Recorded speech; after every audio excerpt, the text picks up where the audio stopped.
In my personal vlog, FilioQue in the English language, I want to consecrate a short series to what we call appeasement. We have to reflect urgently on this theme. Why? Because it seems that the so-called Aggiornamento, which inspired the Second Vatican Council, Aggiornamento, it means making the church up to date so that it can communicate and proclaim the gospel in a changing world, in the modern world, that Aggiornamento has turned into appeasement. Appeasement with the world and even with the prince of this world. And the spirit of the council, I've never understood what it really means, but it seems to me more and more that it just means the spirit of appeasement. There are three spheres I want to consider in the light of this appeasement. The first sphere where there is a danger of appeasement is marriage. The second sphere is the freedom of religion. And the third sphere is ecumenical relationships of the Catholic Church. And I want to have a look in particular at its relationship with the so-called Patriarchate of Moscow. Let's first reflect on the meaning of appeasement. What does appeasement mean? Appeasement is the willingness or the tendency to grant concessions to someone who is out to kill you and destroy you anyway. Appeasement is an unjust peace. The concessions will only be used as tactical conditions to destroy you, to wage war on you and annihilate you. Appeasement is a false peace. It's the appearance of peace, but it's not peace at all. Winston Churchill, when he was reflecting on the period of appeasement in the run-up to the Second World War, when talking about the way that Western democracies tried to appease Adolf Hitler, he compared it to feeding a crocodile in the hope that it will eat you last.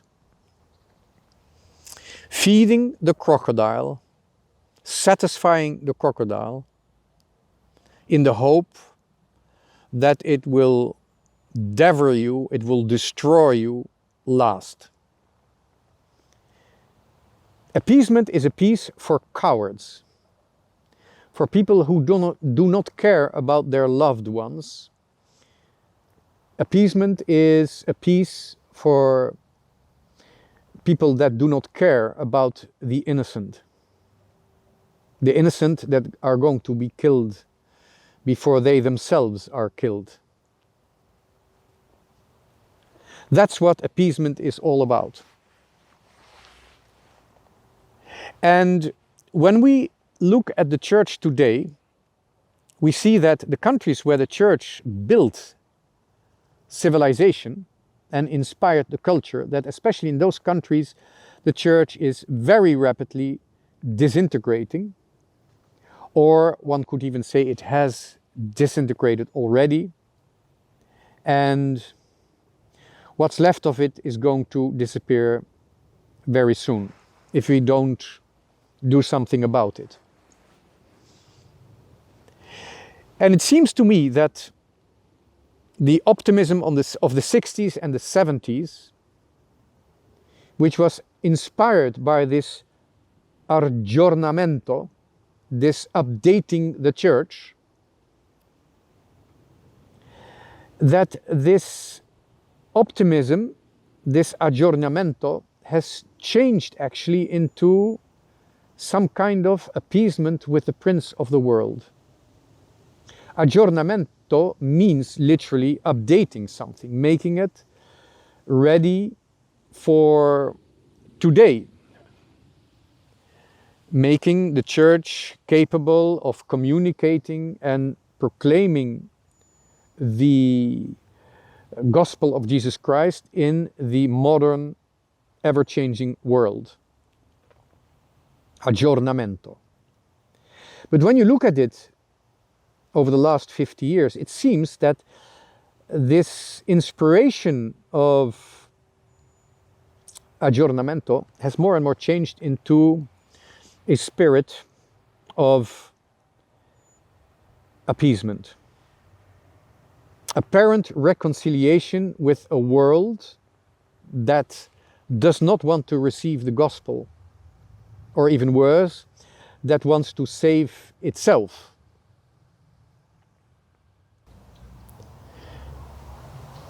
I have never understood exactly what is the meaning of the spirit of the council. I've read the council, but when people talk about the spirit of the council, I never figured out what it really means. But it seems to me more and more that what they call the spirit of the council is in fact the spirit of appeasement and has very little to do with a real aggiornamento.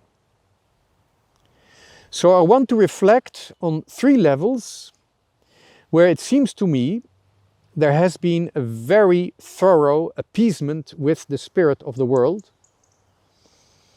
or I might even say the prince of this world, who wants to become Lord of this world. The first level, which I want to treat, is marriage and the family and fertility. The church has always stipulated that the purpose of marriage is procreation. It's the purpose of communion between man and woman who want to take responsibility before God for the transmission of life. That doesn't mean that man and woman have to produce children, but they do create the conditions under which God can create a human, spiritual, everlasting soul. That's what marriage is about. That's what the unity between man and woman is all about. That's the first sphere where it seems to me many people working for the church, serving the church, have fallen into the trap of appeasement with the sexual revolution. Fertility has become a kind of side effect, pleasant or not, of marriage and the unity between man and woman. The second sphere where workers of the church, servants of the church, seem to have fallen into the trap of appeasement is religious freedom. We will see that actually the concept of religious freedom is at least ambiguous. And many people have been led to believe that we are free to adore, which is not true. We are not free to adore. We must adore. It's a moral obligation to adore. And I will explain why this is so. The third sphere where workers of the church can fall into the trap of apparent and unjust reconciliation is in the relationships with other Christian communities. I want to concentrate here on the relationship between the authorities of our Catholic Church with the so-called Patriarchate of Moscow. That can also become a trap, and I think we have to be very much aware of this, because good relationships with the Patriarchate of Moscow can actually mean treason with respect to Christian martyrs, especially martyrs that have given their life for Christ during the last century. So that's what I want to talk about in the next episodes of FilioQue in the English language.